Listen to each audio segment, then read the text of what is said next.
aux talents multiples. Vous l'avez peut-être découvert grâce à son rôle d'avocate d'exception. Je parle bien sûr de Zoé Laï.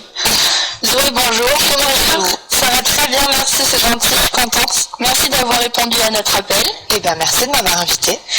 Pour commencer, est-ce que vous pouvez vous présenter pour les auditeurs et auditrices qui nous écoutent? Bien sûr, donc je m'appelle Zoé, je suis comédienne, j'ai 27 ans et je viens d'abord du monde de la danse et ensuite je me suis dirigée vers le monde du théâtre et des tournages, donc de l'acting en général. Actuellement, je joue donc dans la série Plus belle la vie, encore plus belle. Et voilà, après, j'ai ma vie d'intermittente qui s'ouvre à de multiples autres projets et qui est donc forcément, qui construit un parcours un petit peu aléatoire. Alors Zoé, donc comme vous en avez pu en parler au début, on va bien sûr parler de vos rôles à la télévision, ainsi que votre pièce de théâtre. Mais pour commencer, nous allons parler un peu de votre parcours de comédienne. Qu'est-ce qui vous a poussé à devenir comédienne? Je peux pas dire que c'est un rêve de petite fille parce que je mentirais. Je fais de la danse depuis que je suis toute petite, ça c'est sûr. Et en fait, quand il a fallu choisir une orientation donc au lycée, c'est un petit peu l'étape où tu en es actuellement, et bien moi j'étais moins convaincue de ce que je voulais faire que toi. J'étais un petit peu perdue, j'étais pas mauvaise à l'école, j'avais plutôt des bonnes notes, mais j'étais pas vraiment animée par le fait de rester sur les caisses de cours toute la journée. J'avais pas vraiment un profil, en tout cas je crois, ou un caractère qui était pour faire de longues études assises sur les bancs de la fac. Je m'orientais vers une carrière de danseuse, sauf que je viens du monde de la danse classique et que c'est vraiment très très difficile. C'était beaucoup de sacrifices que je crois j'étais pas prête à faire. Et à ce moment-là, il y a donc une école de théâtre assez réputée, c'est le Cours Florent, qui a ouvert à Montpellier, puisque moi j'ai grandi à Béziers, donc j'étais au lycée à Béziers. Et c'était une école qui pour l'instant n'était accessible qu'à Paris ou à Bruxelles. C'était très loin de chez moi, la vie parisienne était très chère, j'aurais jamais pu me le permettre. Et en fait, en ouvrant une école à Montpellier, tout d'un coup ça m'a ouvert les portes à cette vie-là et à ce métier-là. Et c'est ma maman qui m'a dit, tu voudrais pas faire un stage de théâtre? J'avais jamais fait de théâtre de ma vie, j'avais 17 ans. On me disait juste à la danse pendant les représentations que j'étais une bonne interprète. Donc je me suis dit, allons faire ça, c'était un stage d'une semaine et ça a été assez drôle parce que ça a été une révélation.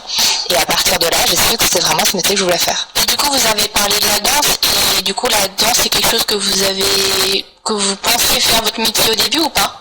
Oui, je voulais être danseuse. Je m'étais orientée vers d'autres types de danse, puisque la danse classique, comme je le disais, c'était vraiment beaucoup de sacrifices. Et puis en fait, tout simplement, j'avais certainement pas le niveau. Je me serais peut-être acharnée dans cette direction et ça aurait été un échec. J'ai fait plein d'autres danses, j'ai fait du contemporain, j'ai fait de la danse de caractère, qui est une danse folklorique. Pour la petite anecdote, en école de théâtre, le premier contrat professionnel que j'ai décroché, c'était un contrat de danseuse pour un metteur en scène qui s'appelle Romeo Castellucci, qui est un metteur en scène italien qui venait faire une tournée en France. Et c'était rigolo parce qu'en fait, ça m'a ouvert les yeux à me dire que je pourrais peut-être faire les deux, que j'étais pas obligée de renoncer à ma carrière de danseuse pour être comédienne. Justement, en parlant de comédienne, est-ce que dans le monde du cinéma, vous aviez des modèles justement qui vous inspiraient? C'est une bonne question ça. Oui, j'en avais forcément, mais en fait, j'avais pas une très grande culture cinématographique. J'ai été biberonnée à la série Friends avec mes deux grands frères qui regardaient ça constamment, donc presque je suis née avec la série. Donc on va dire que c'était vraiment mes références d'humour et c'est rigolo parce qu'elles le sont restées. C'est des rythmiques que je peux continuer, je pense inconsciemment, à mettre dans mon jeu. Donc je pense que ma référence à ce moment-là, c'était vraiment ça. Pour continuer, donc vous êtes tourné pour la comédie. Oui. Est-ce que du coup pour vous c'est important de jouer et d'interpréter pour le cinéma? Est-ce que par exemple ça vous a permis d'exprimer vos sentiments à travers du coup la comédie? Oui. Alors, je trouve que oui, c'est un métier important. Après, je trouve que c'est très important de prendre du recul en ayant conscience qu'on ne sauve pas des vies. Je suis pas chirurgienne, tu vois, ça reste du divertissement souvent ce que je fais. Par contre, c'est un métier que je prends très au sérieux parce que je sais que c'est un métier qui peut accompagner certaines personnes, par exemple dans les hôpitaux. La télévision, c'est quelque chose de très important. Dans les prisons aussi, il y a beaucoup de prisonniers qui regardent la télévision. J'ai la chance de jouer aujourd'hui dans une série qui défend des sujets sociétaux qui sont rarement abordés. Donc je trouve que c'est important pour accompagner des changements de société et donc je prends ce métier-là très au sérieux et je le trouve important, mais je crois que c'est très important aussi de prendre du recul et de se dire que voilà, on sauve pas des vies. Et justement, est-ce que des fois ça vous arrive de recevoir des messages de gens par exemple qui vous ont vu à la télé, qui vous envoient un message pour vous remercier parce qu'ils se sont retrouvés en vous? Ouais, souvent, ça arrive souvent, surtout quand on joue dans ce format de série quotidienne, c'est-à-dire que c'est des séries qui accompagnent les gens tous les jours, donc parfois les gens ont l'impression de nous connaître, on est dans leur salon ou quoi tout le temps, donc c'est assez atypique comme type de notoriété parce que j'ai l'impression que c'est différent à une notoriété basique, c'est aussi une popularité. Et oui, souvent, quand on traite de sujets qui peuvent être parfois difficiles, par exemple, mon personnage, il n'y a pas longtemps, et c'est encore en cours puisque c'est pas terminé, a traité du sujet du vaginisme. Là, j'ai pas mal de femmes qui m'ont écrit et qui ont été touchées en me disant merci d'en parler, je sais que c'est pas vous qui écrivez, forcément, mais merci de l'interpréter de manière assez juste parce que je me suis retrouvée, j'ai été touchée, et c'est là que, pour rejoindre la question précédente, c'est là qu'on se dit que c'est quand même important. C'est sûr. Maintenant qu'on a un peu abordé les thèmes généraux, parlons maintenant un peu de votre compagnie. Alors, je suis désolée si j'écorche un peu le nom, Astraea. Donc, plus précisément que la pièce que vous avez écrite et mise en scène avec Sauvane Allée des Fontaines. Oui. Donc, dedans, on retrouve Arthur Aparou, Maël Faga, Medegan, oui. Si je ne me trompe pas. Donc cette pièce, elle s'intitule La quête d'une jeunesse oubliée. Donc vous l'avez créée en 2024 et vous l'avez notamment jouée au Festival Off de Avignon. Oui. Alors justement sur cette pièce de théâtre, est-ce que vous pouvez d'abord nous en parler un peu? Oui, alors Quête d'une jeunesse oubliée, c'est en effet une pièce qu'on a coécrit à deux, qu'on a écrit pendant le deuxième ou le troisième confinement. Et c'est une pièce qui traite de la jeunesse et de la construction de la jeunesse, de toutes les questions qu'on se pose à cet âge où on n'est plus adolescent, mais on n'est pas encore vraiment considéré par la société comme un adulte. Donc on nous laisse pas la responsabilité de faire des choix très importants. Enfin, on nous prend pas au sérieux, en tout cas, pardon, je reformule, on nous prend pas au sérieux pour faire ces choix-là. Par contre, c'est là que tout se joue dans notre vie. On doit choisir. Et tu le sais très bien, quelles études on doit faire, on doit choisir quelle personne on doit aimer, on doit choisir dans quelle ville on veut vivre, et alors que 1 an ou 2 ans avant, on était encore chez nos parents à finalement être couvés et à ne pas avoir de responsabilité. Donc ça parle de cette période-là d'âge qui est assez ingrat et qui, je trouve, en tout cas, on ne considère pas comme tel et on n'en parle pas souvent. Donc voilà. Est-ce que justement ça a été difficile pour vous d'écrire sur cette jeunesse oubliée dont vous faites peut-être partie? Ça n'a pas été du tout difficile en fait parce que avant d'écrire cette pièce, j'écrivais mais des petits textes par-ci par-là, mais pas une pièce en tant que telle. Et donc c'est une pièce que j'ai écrite avec ma meilleure amie Sauvane. Et elle aussi, elle écrivait de son côté, on n'avait jamais écrit ensemble. Et on s'est rendu compte pendant cet énième confinement qu'on écrivait sur les mêmes sujets. Et ça a été une évidence folle, je pense qu'en 2 semaines, la pièce a été écrite. Après, bien sûr, il a fallu remodeler plein de choses, la mettre en scène, mieux se renseigner, parce qu'il y avait des choses qui étaient quand même écrites de manière très brutale. Mais le fond de la pièce, on va dire la colonne vertébrale de la pièce, a été écrite très rapidement parce qu'elle traitait de nos vies, de nos entourages, de nos amis. Et ça, c'était comme un besoin d'écrire sur ce sujet-là. Donc ça n'a pas été du tout difficile et ça a été très rapide. Et justement, du coup, vous avez joué cette pièce. Et pour vous, c'était important de transmettre quel message grâce à cette pièce? Le message, il était multiple. C'est-à-dire qu'à cette époque-là, qui était une époque où il y avait un problème de santé mondiale, on protégeait vraiment beaucoup la génération de nos grands-parents, donc on protégeait nos aînés, ce qui est évident, il fallait le faire, mais on a totalement laissé pour compte la jeunesse, Et ça a engendré pour moi des gros soucis de santé mentale parce qu'il y a eu énormément de dépression chez les jeunes, chez les étudiants. On a un taux de suicide qui a dégringolé. Et c'était important aussi dans la globalité, sans parler de Covid, de parler de cette jeunesse qui évolue dans un monde qui change, où aujourd'hui c'est très difficile de trouver un emploi, en tout cas à la hauteur de ses qualifications. C'est très difficile d'aimer qui on veut, même si on a l'impression que parfois certains combats sont acquis, c'est pas le cas. Donc voilà, de parler en fait de cette génération qui se retrouve confrontée à un monde qui n'a jamais existé et où parfois les générations de nos parents, bon nos parents sont quand même relativement à l'écoute forcément pour leurs enfants, mais de la génération de nos parents ou nos grands-parents qui eux n'ont pas connu ce monde, qui ont pu accéder à la propriété très vite, à faire des études et à se rémunérer en fonction de leurs études. Aujourd'hui c'est un système qui dégringole un peu et c'est ça qu'on voulait mettre en lumière. Et enfin j'aurais une question. Avec cette pièce de théâtre, si vous deviez choisir une musique qui représente cette pièce de théâtre, vous choisiriez laquelle? En fait c'est assez évident parce que toute la musique on l'a fait avec des compositeurs, mais il y a une seule musique qui était déjà existante qu'on a pris, c'est Désenchanté de Mylène Farmer, qui était un hymne qui était chanté pendant les confinements sur les quais à Paris et qui, en fait quand on écoute les paroles, ça dit tout. Et ça dit aussi que, pour rebondir par rapport à la question précédente, même si on a l'impression, parce qu'en fait, la jeunesse rencontre des problématiques certes nouvelles, mais elle a l'impression que tout est nouveau, que personne ne la comprend, alors qu'il y a beaucoup de problématiques qui font écho aux problématiques rencontrées par les générations précédentes. Et finalement, la jeunesse reste la jeunesse avec sa même vivacité, sa même ferveur, sa même envie de se battre pour un monde meilleur. Et puis en fait cette chanson elle traverse les générations, quoi. Est-ce que vous allez avoir d'autres projets avec votre troupe? Est-ce que vous allez écrire d'autres pièces de théâtre? J'aimerais bien. Pour l'instant, pour être honnête, c'est pas prévu parce que c'est des choix que j'ai faits en fonction des opportunités qui se sont présentées à moi. Pour l'instant, en tournage, ça marche bien. Donc je me concentre là-dessus parce que ça prend vraiment pratiquement 100% de mon temps. Et dès que j'aurai un peu plus de temps, oui, pourquoi pas me retourner vers le théâtre avec grand plaisir. Et si, par exemple, une idée de sujet qui viendrait pour un autre thème abordé pour une pièce de théâtre, vous choisiriez laquelle? Après, il y en a beaucoup. En fait, j'ai plein d'idées qui pop-up dans ma tête de façon régulière, mais on est toujours contraint à des éléments techniques qu'on ne contrôle pas, qui sont...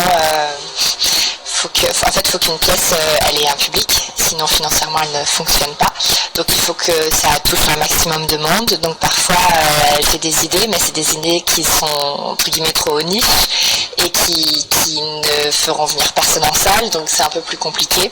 J'ai eu pendant longtemps envie d'écrire sur les histoires d'amour en général et de confronter une grand-mère avec sa petite fille sur la notion de l'amour par rapport à notre gestion des relations dans notre monde actuellement et la gestion des histoires d'amour que pouvaient avoir nos grands-parents, qui est nettement différente mais qui peut avoir certaines similitudes.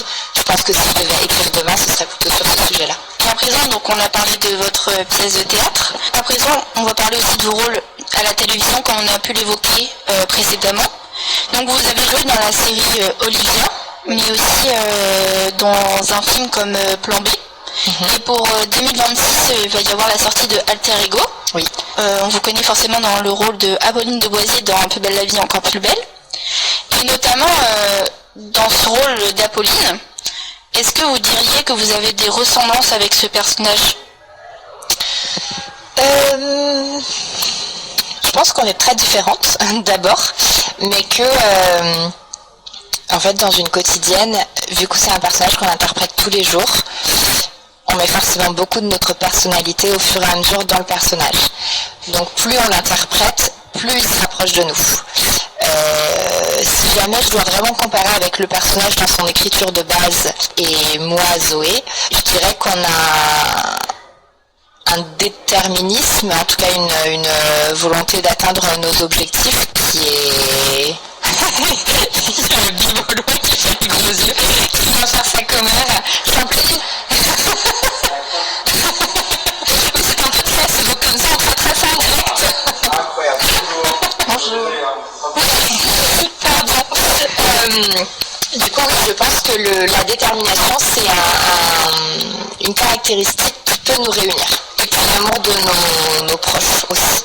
Et justement, quand on incarne un personnage dans une quotidienne, est-ce que quand vous êtes arrivé, quand on vous a présenté le personnage d'Apolline de Boissy, vous avez essayé de chercher des points communs entre vous et ce personnage, ou vous êtes parti de zéro et vous avez construit le personnage au fur et à mesure? Non, j'ai pas forcément cherché de points communs. En fait, c'est même assez plaisant d'avoir un personnage pour lequel il faut faire un grand écart pour l'interpréter. Donc c'est comme un terrain de jeu. Déjà, c'est un personnage très comique et moi, en tant que comédienne, j'avais pas forcément joué de comédie. Il y a toujours des cases dans tous les métiers et donc forcément en théâtre, en acting aussi. Moi, on me mettait plus dans la case de la jeune comédienne dramatique et pas forcément de la comique. Donc c'est un nouveau monde, on va dire, qui s'est ouvert à moi. Et puis après, j'ai trouvé des similitudes au fur et à mesure, mais j'en avais pas forcément besoin au début. En fait, je me suis juste dit, quel est le parcours de ce personnage, quel est son parcours de vie, avec ce qu'on voulait bien me donner, parce que forcément, je n'avais pas la connaissance de tout. Et je me suis dit, si toi, Zoé, tu devais avoir cette vie-là, exactement la même éducation, tout ça, comment tu réagirais? Parce qu'en fait, si jamais c'était une autre comédienne qui avait eu ce rôle, elle l'aurait interprété de manière différente, c'est évident. On apporte forcément quelque chose de notre personnalité, de notre vécu. Donc finalement, en ça, je me suis dit, il ne faut pas regarder un personnage en tant que tel, il faut juste regarder tout le vécu et qu'est-ce qu'on fait de ça. Quand vous jouez votre personnage à la télé, est-ce que des fois, la production, elle vous autorise à donner votre avis sur certaines scènes à jouer où vous n'avez pas de droit de regard sur le personnage et vous devez jouer comme il est écrit dans le scénario? Plus ou moins. On a un certain droit de regard dans le sens où on reçoit les textes en amont. C'est très rare quand on n'est vraiment pas du tout d'accord. Ça m'est arrivé une seule fois en 2 ans et demi. Pour une scène en particulier, je trouvais qu'il y avait un gros problème d'écriture. Et c'est vrai qu'il en va après, moi, de mon image, sur ce que je choisis d'interpréter ou pas. Et c'est pas grave d'interpréter. Je veux dire, on peut interpréter un grand méchant, quelqu'un qui fait des crimes affreux. C'est très important de représenter ces personnages-là à l'écran. Donc c'est pas toujours de vouloir être aimé du public. C'est pas ça la problématique. Mais c'est surtout que la manière dont le sujet abordé était défendu ne me plaisait pas. Donc là, j'ai appelé la productrice et j'ai demandé à ce que cette scène soit réécrite et j'ai eu de la chance, elle était d'accord avec moi, donc ça s'est fait assez rapidement. Et après, en tournage, on peut parfois être en désaccord avec certaines formulations, certains mots, et c'est pas au mot près. On peut réécrire un petit peu le texte pour avoir une mise en bouche, on va dire, un petit peu plus fluide en fonction de comment nous, on l'aurait dit. Si jamais c'est des petites modifications comme ça peut vraiment être fait le jour du tournage. Si jamais c'est des gros désaccords, là en général, il faut préméditer la discussion. Par rapport à votre rôle d'Apolline de Boissy, quand vous êtes arrivé sur le tournage de Plus belle la vie, est-ce que vous aviez des appréhensions sur ce rôle ou sur la série en général ou sur comment l'interpréter? Non, en fait, pour la petite anecdote, j'avais déjà joué dans Plus belle la vie sur sa version de France 3 avec un autre personnage. Donc je connaissais les studios, j'étais déjà venue sur les plateaux, même si les décors ont changé, vu qu'entre-temps la série a été rachetée par TF1 et que les décors ont été cassés et que c'en est des nouveaux. Je connaissais certains membres de l'équipe, donc ça c'était aussi assez rassurant, parce que je m'étais fait des amis il y a quelques années que je retrouvais, et avec qui de temps en temps on se donnait des nouvelles. Donc pour ça j'avais pas vraiment d'appréhension. Je crois que j'étais assez fière de jouer dans une série aussi emblématique, donc j'avais plus hâte qu'autre chose en vérité. Justement, ce rôle dans Plus belle la vie, encore plus belle, qu'est-ce qui vous a apporté dans votre vie aujourd'hui? En fait, pour être tout à fait honnête, c'est une expérience qui a changé ma vie, parce que j'ai été prise il y a 2 ans et demi sur ce projet, et je suis sortie d'école j'avais 21 ans, j'en ai 27, donc ça a été des années assez longues de galères et de jobs alimentaires où tu sais pas si un jour ça va fonctionner ou pas pour toi, et puis encore aujourd'hui, tout peut s'arrêter demain. Si jamais Plus belle la vie s'arrête et que personne ne me veut dans d'autres projets, je retournerai travailler dans d'autres domaines, en fait, c'est ça la réalité. Donc ça a vraiment changé ma vie dans la mesure où je suis devenue intermittente du spectacle. J'ai arrêté les jobs alimentaires, j'ai arrêté de travailler dans des cafés et dans des restaurants, et je vis aujourd'hui de mon métier. J'ai la chance que mon métier ce soit ma passion, donc je dirais que pour ça a vraiment changé ma vie entière. Pour revenir à Plus belle la vie, on en a déjà un peu parlé au début de l'interview, mais comment vous arrivez à aborder les sujets de la société par rapport à votre personnage? Est-ce que c'est compliqué pour vous des fois d'amener des sujets de société par rapport à votre personnage? Ça, c'est pas vraiment mon rôle, c'est plutôt le rôle de l'écriture.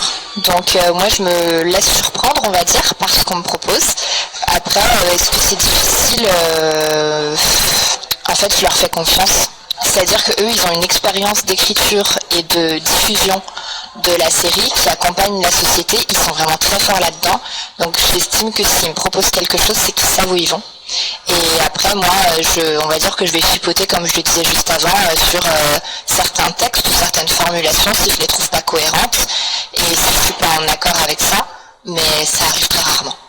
Donc enfin, pour finir cette interview, je vous propose quelques questions plus générales sur votre métier. Ouais. Donc avec quelle actrice ou acteur vous aimeriez tourner? Donc en globalité, pas forcément dans la série. Non, pas forcément dans la série. Il y a forcément des acteurs qui m'inspirent beaucoup. Je pense à Benjamin Laverne, je pense à Pierre Ninet. En fait, Pierre Ninet, c'est rigolo parce que c'est aussi un acteur qui a une notoriété telle que beaucoup de gens le connaissent, même quand on n'a pas une grande culture cinématographique, ce qui était mon cas quand j'ai débuté dans mon école de théâtre. Et en fait, je suis restée totalement fan de son travail, même en élargissant ma culture cinématographique. Donc ça, j'aime aussi beaucoup le travail d'Anna Girardot. Je pourrais vraiment en citer beaucoup, je crois. Et pour vous, du coup, c'est quoi la différence entre jouer sur scène, donc comme avec votre pièce de théâtre, et jouer derrière la caméra, donc avec votre rôle d'Apolline de Boisette? Pour vous, c'est quoi la différence? Pour moi, c'est deux métiers totalement différents, dans le sens où le théâtre, c'est un peu show must go on, t'as pas le droit à l'erreur, on refait pas la prise, il n'y a pas de bafouillage, c'est quoi qu'il arrive, tu es sur scène, les gens ils sont venus, ils ont fait le déplacement, ils ont payé leur place, donc il y aura un spectacle quoi qu'il arrive, peu importe ce que tu as vécu avant, ce que tu as vécu après, tu mets tout ça de côté, tu laisses en loge et tu montes sur scène. Il y a une adrénaline aussi de ressentir vraiment le public très près, très présent, on a les réactions en direct, ce qui peut être galvanisant et terrorisant, parce que les publics sont très différents sur une même pièce. Un soir, ça va être génial, les gens vont rire, vont pleurer, vont être très réactifs. Et d'autres, il y a des gens qui vont dormir au premier rang et il faut faire avec. Et donc, c'est quand même un rapport de jeu qui est très au présent. Et en tournage, c'est quand même assez différent puisque une prise, ça peut être refait. On est dirigé en direct, c'est-à-dire qu'on va faire une proposition en tant qu'acteur. Si le réalisateur n'est pas d'accord, il va venir nous diriger et nous amener sur quelque chose d'autre. Donc, on précise en temps réel, alors qu'au théâtre, tout est précisé avant et on se jette dans la gueule du loup. Et justement, avec vos rôles, que ce soit dans les séries ou même avec votre pièce de théâtre, est-ce que vous arrivez à vous détacher du personnage duquel vous jouez après que ça soit fini? Oui. Oui, non, complètement. Moi, j'ai un peu du mal avec les acteurs qui disent ramener le rôle à la maison. Tu peux quand même être impacté dans le sens où si jamais tu tournes quelqu'un qui pleure toute la journée, c'est sûr que tu rentres chez toi, t'as pas envie de faire la fête parce qu'il y a un truc physique de tu t'es vidé de toutes les larmes que tu avais dans le corps, tu es très fatigué, etc. Par contre, oui, c'est très important de faire la différence entre l'acteur et entre soi-même et de pas le ramener à la maison. Il y a une technique qui s'appelle l'acteur studio qui a des bons côtés et qui a des côtés que je trouve quand même très néfastes où certains grands acteurs en ramenant leur rôle à la maison on fait des choses terribles, donc je suis pas forcément en accord avec ça et j'essaye pour me protéger, pour protéger ma vie personnelle et mon entourage aussi, de rester évidemment très loin de mon monde professionnel quand je rentre chez moi.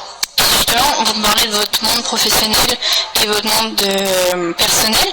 Comment vous arrivez à garder la tête froide après, par exemple, tout ce qui vous arrive là en ce moment, les tournages, les écritures des pièces? L'éducation et l'entourage. Surtout l'entourage ou plus l'éducation? Les deux, franchement les deux. Je viens d'un monde qui est très loin de ça. Personne dans ma famille est artiste. Ma maman, elle a longtemps travaillé dans la santé, puis après ils ont ouvert un restaurant avec des gîtes. Mon papa, il travaille à la SNCF. C'est un monde qui est vraiment très loin d'eux, qui leur faisait très peur. Ils n'étaient pas du tout rassurés que j'aille là-dedans parce qu'ils ne pouvaient pas m'aider.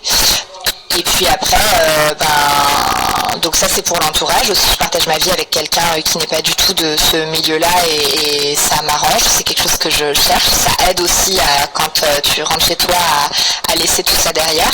Et puis après quand je disais l'éducation, ça pour le coup je le dois à mes parents et c'est des valeurs de travail, c'est un respect de tous les corps de métier et ça c'est quelque chose qui je crois te suit toute ta vie et te lâche jamais. Quand on parle de ça, est-ce que ça vous est arrivé d'avoir des moments de doute aussi dans votre parcours? Évidemment.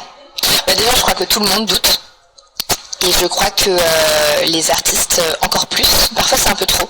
Faut pas que ça devienne trop de la tourmente et de oh là là là là, j'ai tout de moi tous les 4 matins. C'est très important d'avoir confiance en soi, mais c'est aussi un travail, c'est quelque chose qui se cultive, la confiance en soi. Évidemment que je doute et je crois que le doute est nécessaire parce que la remise en question c'est très très important dans une construction personnelle et dans une carrière professionnelle, dans tous les domaines confondus. Donc bien sûr, je doute parce que je me dis que j'ai pas la science infuse, que je sais pas mieux que quelqu'un d'autre. Par contre, j'essaye de ne pas être trop tourmentée par mon doute et que ça régisse ma vie en me disant que j'ai confiance en la valeur de mon travail. J'ai beaucoup bossé pour en arriver là, je mérite pas moins que quelqu'un d'autre. Donc on va dire que c'est ça qui m'anime et qui me tient tout le temps et que c'est des micro-doutes tous les jours dans le sens où c'est des remises en question qui me font avancer et qui me font travailler au quotidien. Et est-ce que justement votre vie professionnelle elle correspond aux attentes que vous faisiez à vos débuts? C'est une très bonne question, tu poses des très bonnes questions. On m'a jamais posé cette question. En fait, si je partage, j'ai envie de dire oui et non. J'ai envie de dire non, parce que je crois que quand tu commences en tant qu'acteur, tu as un peu une image d'acteur, et puis aussi ça dépend de comment tu t'entoures et tout, moi je veux faire du cinéma d'auteur, je veux faire des trucs qui ont du sens, puis tu es en école de théâtre, en fait on te fait lire tous les classiques, et puis tes profs te disent que le théâtre c'est très important, que notre métier est très important, que ça, bref, comme si on changeait l'humanité. Donc il y a un truc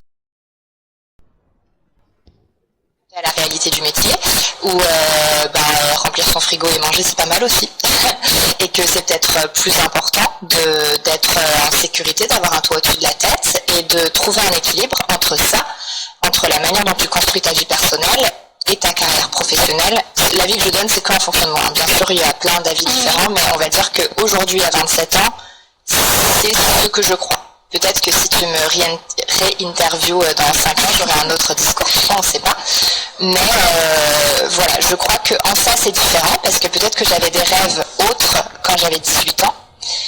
Mais en même temps, avec du recul, je me dis qu'à 18 ans, je découvrais un monde que je ne connaissais pas à ce moment-là et je me suis vraiment éloignée de mes valeurs, de qui j'étais et de la manière dont j'ai été éduquée. Parce que je viens d'un milieu qui est populaire, j'ai jamais manqué de rien mais qui est populaire, on n'était pas baigné dans un truc intellectuel monstre, on a toujours regardé la télé chez moi, on regardait des choses qui étaient accessibles et je crois qu'en fait je préfère faire honneur à cette vision-là de la vie qui est regardé par énormément de gens mais qui est plus accessible que de faire un truc hyper intellectuel mais qui va être regardé par une minorité de gens qui appartiendront à un secteur socio-professionnel bien déterminé. Avec tout ce que vous avez fait comme projet et tout ce qui vous arrive en ce moment, est-ce que vous diriez que vous êtes fier de vous et fier de votre parcours que vous avez mené jusqu'ici? Oui, je crois que c'est important d'être fier de soi. Oui. C'est hyper important. Et c'est marrant parce que ce matin au petit-déj, je parlais avec d'autres comédiennes de la série et qui ont des enfants et elles disaient qu'elles essayaient de faire attention à dire à leurs enfants pas je suis fière de toi mais tu peux être fier de toi pour qu'ils se construisent en ayant conscience que c'est eux qui décident et qu'ils n'ont pas besoin de l'aval de quelqu'un d'autre. Et oui, évidemment, je suis fière de moi parce que je sais que j'ai beaucoup travaillé pour en arriver là, que le chemin en plus est assez laborieux dans ce genre de métier, que c'est loin d'être terminé, que je suis fière aussi des efforts que je fais tous les jours pour continuer d'atteindre mes objectifs et que voilà, oui, je crois que c'est important d'être fière de soi et de aussi savoir célébrer ses victoires et pas seulement regarder les défaites. Et justement, pour finir, une question avec la musique. Si vous deviez choisir vous une musique pour vous représenter ou pour représenter le parcours que vous avez effectué, ça serait laquelle et pourquoi? J'en ai aucune idée. Une musique, je pense que je prendrais un truc bien punky, genre une musique d'Abba ou un truc comme ça. Tu je fais un truc juste parce que je crois que je suis quelqu'un de positif, quelqu'un qui aime bien célébrer la vie de toute manière. Et c'est très important de vivre au présent, de pas trop regarder le passé parce que c'est des choses qui sont passées qu'on peut plus contrôler. Le futur, on n'a pas la main mise dessus, donc c'est très important de célébrer le présent. Donc je choisirais un truc qui réunit, avec lequel on peut danser avec nos proches et faire la fête. Est-ce que plus tard vous auriez envie de réaliser votre propre film et d'être derrière la caméra pour une fois? Ouais, j'aimerais trop. En fait, je me rends compte qu'il y a vraiment différents types d'acteurs et différents types de techniques de jeu aussi. Et l'avantage d'être sur une série quotidienne, c'est qu'on est confronté à des tournages vraiment quotidiennement. Ça, c'est fou. Dans aucun autre format, c'est le cas parce que si jamais tu fais un film au cinéma ou même un unitaire prime time pour la télé, tu vas tourner pendant 2 mois, 3 mois et puis après ça s'arrête. Là, la quotidienne, ça nous accompagne toute l'année. Et c'est une école intensive de comment tu travailles, quel acteur tu veux être. Et je me rends compte qu'en fait, je fais très très attention à la technique et que tous les métiers du plateau me passionnent. Donc j'ai pas fait d'école de cinéma, j'ai fait une école de théâtre, donc c'est vraiment uniquement un parcours de comédienne et pas de technicienne. Mais je me rends compte que ça aurait vraiment pu me plaire. Et donc j'essaye d'apprendre au jour le jour avec les métiers qui m'entourent et de m'intéresser par exemple au focal qu'on utilise, qu'on met sur la caméra, d'interroger le réalisateur de pourquoi il choisit ça, déguiser mon œil en fait, et je pense que c'est pas impossible qu'un jour je le réalise, en tout cas c'est quelque chose qui me titille. Justement, vous avez parlé du rythme de vie avec la quotidienne. Est-ce que vous êtes habitué vite ou c'est quelque chose qui prend du temps à être adapté? Franchement, c'est quelque chose qui prend du temps. Tu le fais parce que t'es baigné dedans, donc au bout d'un moment, tu montes dans le train et t'avances avec, quoi. T'as pas trop le choix. Et puis tous les jours, t'es tellement content d'être là que t'y vas. Mais c'est quelque chose qui prend du temps parce que c'est une façon de vivre qui est vraiment très fatigante. On a la chance de pas travailler 5 jours sur 7. Par contre, on est loin de chez nous. Donc, on va travailler, parfois, on va commencer à 6h du matin, parfois, on va commencer à 14h. Il n'y a aucune journée qui se ressemble. On peut pas avoir de routine et de rythme. Donc, diriger en direct, c'est-à-dire qu'on va faire une proposition en tant qu'acteur. Si le réalisateur n'est pas d'accord, il va venir nous diriger et nous amener sur quelque chose d'autre. Donc, on précise en temps réel, alors qu'au théâtre, tout est précisé avant et on se jette dans la gueule du loup. Et justement, avec vos rôles, que ce soit dans les séries ou même avec votre pièce de théâtre, est-ce que vous arrivez à vous détacher du personnage duquel vous jouez après que ça soit fini? Oui. Oui, non, complètement. Moi, j'ai un peu du mal avec les acteurs qui disent ramener le rôle à la maison. Tu peux quand même être impacté dans le sens que si jamais tu tournes quelqu'un, tu pleures toute la journée. C'est sûr que tu rentres chez toi, t'as pas envie de faire la fête parce qu'il y a un truc physique de tu t'es vidé de toutes les larmes que tu avais dans le corps, t'es très fatigué, etc. Par contre, oui, c'est très important de faire la différence entre l'acteur et entre soi-même. Et ça, j'ai dû faire le deuil aussi de ce trajet-là et de ces journées qui pour moi au début étaient perdues. Et puis finalement, j'arrive à travailler dans le train et à les occuper d'une toute autre manière. Mais c'est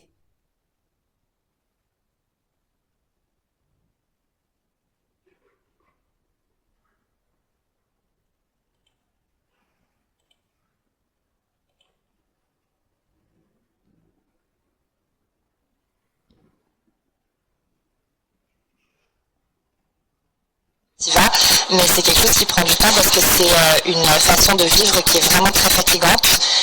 On a la chance de pas travailler 5 jours sur 7.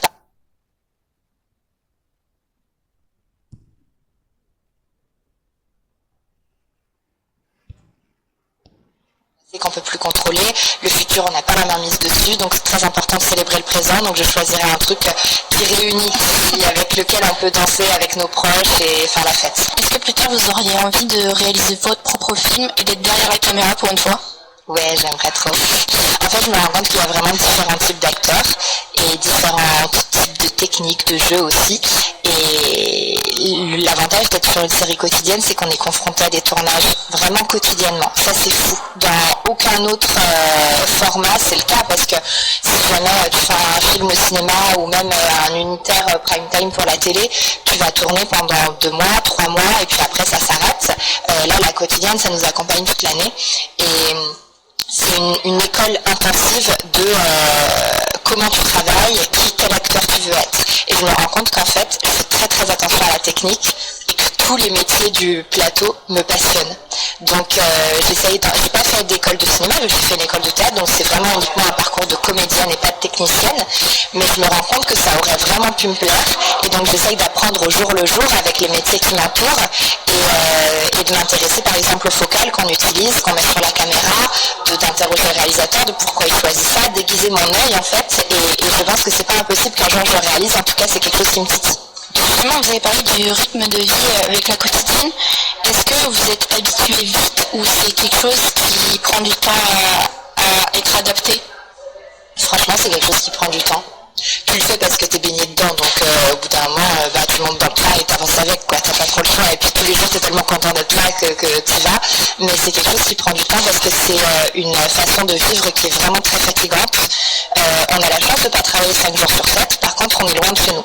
Donc on va travailler, parfois on va commencer à 6h du matin, parfois on va commencer à 14h. Il n'y a aucune journée qui se ressemble, on ne peut pas avoir de routine et de rythme, donc ça c'est très fatigant. Et puis il y a les transports. Moi j'habite très loin de Marseille. On va dire que c'est très mal desservi en train, donc je mets environ 9 heures à venir. Ça j'ai dû faire le deuil aussi de ce trajet-là et de ces journées qui pour moi au début étaient perdues. Et puis finalement j'arrive à travailler dans le train et à les occuper d'une toute autre manière. Mais c'est un mode de vie. Il faut prendre le pli, quoi. Il y a des avantages et des inconvénients, mais c'est une façon de vivre qui est, je crois, très fatigante. Et moi, j'ai mis longtemps à me donner le droit d'être fatiguée parce que je me disais, mais Zoé, en fait, tu ne travailles pas 5 jours sur 7. Il y a des gens, ils ont des plus grosses journées que toi, donc tu ne devrais pas être fatiguée comme ça. La réalité, c'est que je crois que quand on n'a pas de routine et que c'est un peu les montagnes russes tout le temps, c'est fatigant. Donc voilà, le temps de s'acclimater à ça, de mettre tout ça dans sa tête, je pense que ça m'a bien pris 1 an. Eh ben, merci Zoé de m'avoir accordé de votre temps pour répondre à mes questions. Merci. Et on vous souhaite plein de choses pour la suite, que ce soit dans vos projets avec le théâtre ou avec Plus belle la vie ou avec d'autres projets. Eh bien c'est très gentil, j'ai adoré ce moment et j'ai trouvé que tu avais de très chouettes questions. Donc, merci à vous. Merci.